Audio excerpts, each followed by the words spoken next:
ومن تبع هداه ووالاه أما بعد. معاشر الحاضرين والحاضرات jamaah syarif yang dimuliakan Allah Subhanahu wa taala. Alhamdulillah pada pagi hari ini kita bisa menghirup udara pagi ini yang begitu segar. Kita diberi kesempatan oleh Allah Subhanahu wa taala untuk kembali beraktivitas di dunia ini, agar supaya kita bisa mengisi masa-masa kita di dunia ini dengan sebaik-baiknya, dengan amal soleh. Orang kalau sudah umur lebih dari 60 tahun, rasanya hidup ini cepat sekali. Tahu-tahu setelahnya SMP, SMA perguruan tinggi, habis itu terus menurut sampai tahu-tahu sudah umur 30. Baru kemarin saja setelahnya itu 40, setelahnya itu 50, 60. Kalau sudah 60 berarti kita sudah berada pada ambang batas akhir dari umur kita yang. Oleh karena itulah maka semakin sebagai orang yang arif hamba Allah, yang paling penting itu adalah dua hal saja, yaitu beriman dan beramal soleh. Ini yang paling penting. Iman itu adalah laksana akar yang menghunjam di dalam hati kita, yang menghunjam di dalam hadis sanubari kita. Semakin kuat iman kita, itu semakin kokoh pula akar-akarnya, dan semakin kuat pula pohon yang ada di atasnya. Amal soleh itu adalah laksana pohon. Kalau iman kita itu bagus, kuat, dan berkualitas, maka pohon itu yang berupa amalan-amalan yang soleh itu semakin kokoh dan kuat. Kalau amalannya banyak, itu pohonnya bisa menjulang ke angkasa. Kalau sudah menjulang ke angkasa, maka dahannya juga akan begitu lebat. Kalau sudah dahannya begitu lebat, maka bisa jadi buah-buahan yang keluar itu menjadi buah-buahan yang bagus-bagus dan akan terus dipetik untuk sepanjang masa dalam kehidupan kita, baik di dunia sampai di akhirat nanti. Oleh karena itu di beberapa tempat selalu saja Allah Subhanahu wa taala mendengungkan tentang iman dan amal saleh. Wal 'asri innal insana lafi khusr illa alladziina aamanu wa 'amilus shalihaat wa tawassaw bil haqqi wa tawassaw bis sabr. Innal ladziina aamanu wal ladziina hadu wan nasara was sabiina man aamana billahi wal yawmil akhir wa 'amila shalihan falahum ajruhum 'inda rabbihim wa la khaufun 'alaihim wa la hum yahzanun. Puluhan ayat-ayat ataupun hadis yang bercerita tentang iman dan beramal soleh.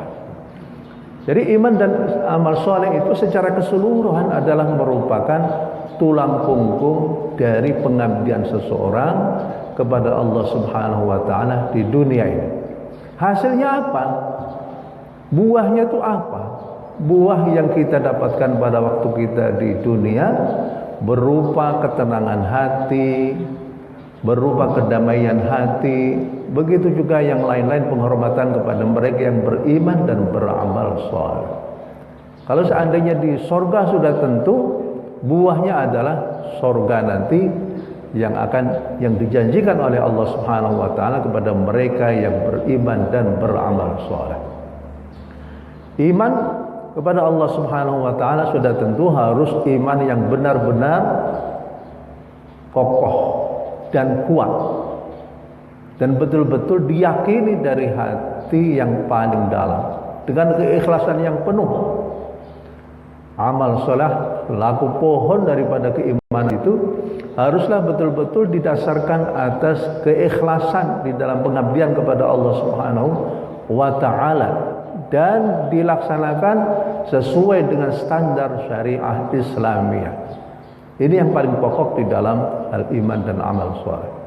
Kemudian amal soleh ini manakala dikerjakan, manakala amal soleh itu dikerjakan berkaitan dengan satu peristiwa-peristiwa besar, maka itu amal soleh itu akan mempunyai peringkat yang tinggi pula di mata Allah Subhanahu wa ta'ala. Contohnya, kalau seandainya orang melaksanakan amal soleh pada Lailatul Qadar, sudah tentu Allah Subhanahu wa ta'ala menjanjikan khairum min alfi syahr. Lailatul Qadri khairum min alfi syahr. Lebih baik daripada 1000 bulan yang tidak ada Lailatul Qadarnya. Karena apa? Karena Lailatul Qadar terkait dengan peristiwa besar, yaitu peristiwa turunnya Al-Quran Al-Karim. Maka kadar amal soleh yang dilakukan pada Lailatul Qadar itu jauh lebih tinggi daripada amal soleh yang dilakukan di lain-lain malam yang tidak ada Lailatul Qadar.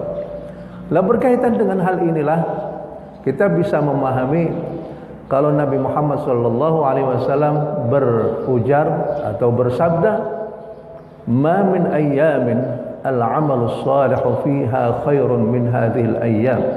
Qalu wa la jihad ya Rasulullah, qala wa la jihad fi sabilillah illa rajulun kharaja bi nafsihi wa malihi thumma la ya'udu min dhalika bi syai'in. Tidak ada satu amalan-amalan yang dikerjakan oleh seseorang pada 10 hari awal pada bulan Dzulhijjah itu dikalahkan oleh amalan-amalan soleh yang dilakukan pada lain-lainnya. Pada selain 10 hari bulan Dzulhijjah, 10 hari pertama pada bulan Dzulhijjah. Para sahabat akhirnya ada yang bertanya, "Wala jihad ya Rasulullah?" Tidak juga bisa dikalahkan oleh jihad fi sabilillah, perang fi sabilillah dalam rangka menegakkan agama Allah. Kata Nabi juga tidak juga, kecuali satu saja, illa rajulun, orang yang keluar dengan membawa perbekalannya sendiri dan kemudian maju ke medan laga, kemudian dia terbunuh di medan laga, kemudian dia tidak bisa lagi kembali ke keluarganya. Hanya itu saja yang bisa mampu mengalahkan pahala amalan soleh yang dilaksanakan pada 10 hari pertama pada bulan Dzulhijjah. Allah sendiri juga sudah berqasam, bersumpah, wal layalin 'ashr wasyaf'i wal watr wal laili idza yasr, demi waktu fajar. Karena demikian besarnya peranan fajar pada kehidupan manusia, karena disitulah kehidupan baru sedang berlangsung. Walayalin 'ashr, Allah bersumpah juga dengan 10 malam. Para ulama berbeda pendapat di dalam menafsirkan layalin 'ashr. Ada yang mengatakan itu adalah 10 hari akhir pada bulan Ramadan. Tapi jumhur ulama mengatakan bahwa walayalin 'ashr itu adalah 10 hari pertama pada bulan Dzulhijjah. Ini yang banyak diikuti oleh para jumhur al-ulama. Oleh karena itu kita lihat hadis-hadis nabawi yang berkaitan dengan ini, itu mengarahkan kepada kita sekalian untuk melaksanakan, bisa beramal soleh sesuai dengan kemampuan kita masing-masing. Baik yang berkaitan dengan amal zikir yaumi, berkaitan dengan amal soleh yang berkaitan dengan infak misalnya, sedekah, apakah juga membaca Al-Quran, istighfar, membantu fakir yang miskin, berpuasa dan lain sebagainya. Walayalin 'ashr. Kenapa demikian? Karena 10 hari pertama pada bulan Dzulhijjah itu adalah merupakan hari-hari yang dimana kita akan menjumpai satu perhelatan besar, perhelatan tahunan, perhelatan yang bersifat universal, perhelatan ibadah yang bersifat mendunia, yaitu berkumpulnya para hujjaj Baitillah di tanah Arafat. Ini adalah merupakan peristiwa sejarah, peristiwa tahunan, peristiwa yang mondial, peristiwa yang universal, di mana sahibul bait, sahibul hajat itu adalah Allah Subhanahu wa taala. Manakala orang itu mengiring, orang itu ikut berpartisipasi dengan para hujjaj, para orang jamaah haji yang akan melaksanakan haji ke Baitullah, sedangkan yang mempunyai hajat itu adalah Allah Subhanahu wa taala, maka Allah sangat senang manakala ada orang-orang yang berpartisipasi di dalam merayakan keagungan Allah Subhanahu wa taala. Dia berpartisipasi, ikut bersama secara emosional bersama dengan orang-orang yang sedang melaksanakan haji ke Baitullah. Dan kita tahu bahwa pelaksanaan haji ke Baitullah adalah merupakan satu-satunya pelaksanaan ibadah yang mempunyai keistimewaan yang tidak dimiliki oleh cara-cara peribadatan spiritual yang lain, cara peribadatan ritual yang lain. Ibadah haji harus datang ke sana. Orang tidak bisa melaksanakan ibadah haji di selain tanah haram. Ibadah haji harus memerlukan ongkos dan biaya dan lain sebagainya. Ibadah haji harus datang ke Mekah. Ini adalah merupakan salah satu keistimewaan daripada ibadah haji. Semua apa yang kita miliki, semua potensi-potensi spiritual yang kita miliki, itu harus kita kerahkan dalam rangka untuk melaksanakan ibadah haji ini. Ada ibadah maliyahnya, ibadah yang berkaitan dengan harta, harus melaksanakan membayar OENA. Begitu juga ibadah badaniyah, kita harus datang sendiri ke sana dengan badan kita, tidak bisa diwakilkan oleh orang lain. Begitu juga ibadah nafsiyah, kita harus menjaga diri dari hal-hal yang dilarang pada saat orang itu melaksanakan ibadah haji. Dan begitu juga ibadah-ibadah yang lainnya. Ini ibadah yang paripurna, berkaitan dengan sejarah masa lalu dari Nabi Ibrahim alaihi salatu wassalam. Di sana ada Arafat, di sana ada Mina, di sana ada kurban, di sana ada Ka'bah. Ini adalah agar supaya orang Islam itu bisa mengingat tentang masa lalu dari pergulatan seorang yang bernama Ibrahim dalam rangka untuk mendapatkan satu prestasi yang tertinggi di mata Allah Subhanahu wa taala. Ini semuanya agar supaya orang itu bisa pada saat orang itu ikut berpartisipasi dalam rangka untuk menghadapi hari Arafat, pada waktu menghadapi Yaumun Nahar, hari raya Idul Qurban, itu orang bisa memikirkan tentang dua hal, yaitu bagaimana kita memikirkan beribadah kepada Allah Subhanahu wa taala dengan sebaik-baiknya.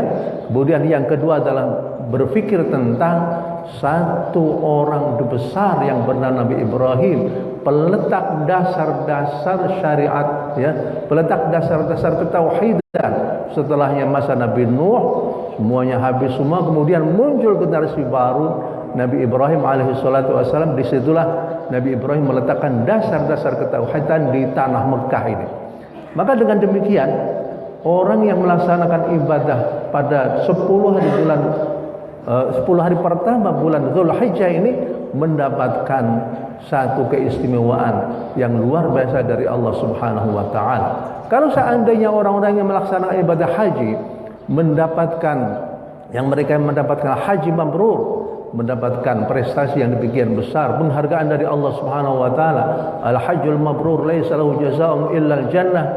Orang yang bisa melaksanakan haji mabrur tidak ada balasannya kecuali surga. Orang yang melaksanakan kebaikan di tanah haram dilipat gandakan sampai 100.000 kebaikan. Orang yang berdoa di tanah Arafat meminta ampun kepada Allah Subhanahu, pasti dosanya itu diampuni oleh Allah Subhanahu wa taala. Belum lagi ibadah-ibadah di tempat-tempat yang mustajabah.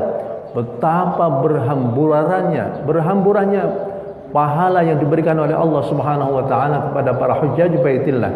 Kita selaku kaum muslimin yang berada di luar tanah haram itu juga dijanjikan oleh Allah Subhanahu wa taala dengan berbagai macam penghargaan dari Allah. Di antaranya itu adalah orang yang melaksanakan amalan-amalan yang baik, amal yang soleh pada 10 hari pertama bulan Dzulhijjah. Apalagi nanti pada hari Arafat, pada tanggal 9 Dzulhijjah, orang yang melaksanakan saum Arafat, dia akan dihapusi dosa-dosanya pada 2 tahun, 1 tahun yang lalu, 1 tahun yang akan datang. Ini adalah merupakan amal soleh yang berkaitan dengan peristiwa-peristiwa sejarah yang lain.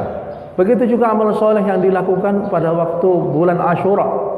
Bulan Asyura tanggal 10 bulan Asyura itu juga mempunyai pahala yang besar, akan diampuni oleh Allah Subhanahu wa taala 1 tahun. Diampuni dosa-dosanya pada tahun yang lalu.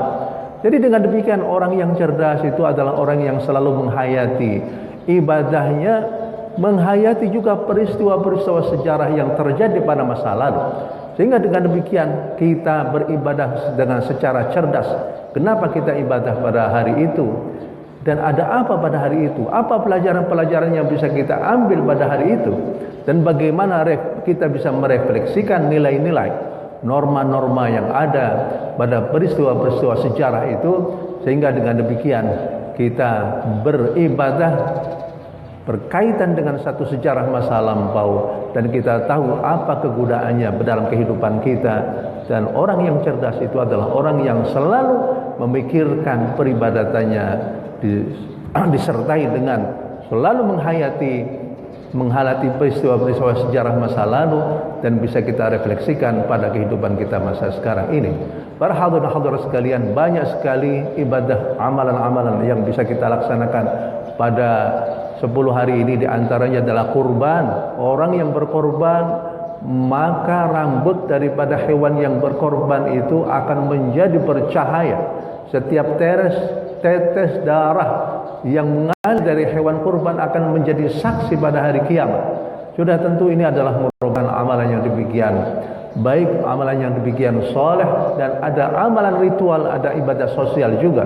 Marilah kita menghidupkan berbagai macam amalan ibadah ini, agar supaya hidup kita dalam kehidupan kita, hari-hari kita dipenuhi oleh norma-norma keagamaan, norma-norma keislaman, dan sudah tentu semuanya adalah dalam rangka untuk kebaikan kita semua, baik kehidupan di dunia sampai di akhirat nanti.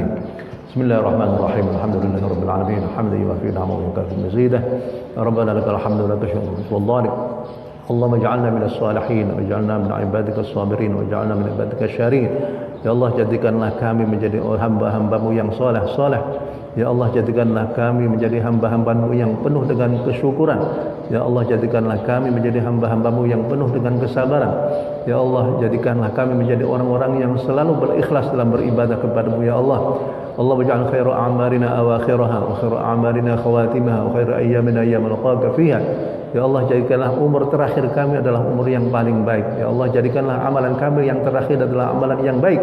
Ya Allah, jadikanlah hari terakhir kami hidup di dunia ini menjadi hari yang terbaik sebelum kami berjumpa dengan-Mu. Ya Allah, Rabbana atina fid dunya hasanah wa fil akhirati hasanah wa qina azabannar. Wa sallallahu ala sayyidina Muhammad walhamdulillahi rabbil alamin. Wassalamu alaikum warahmatullahi wabarakatuh.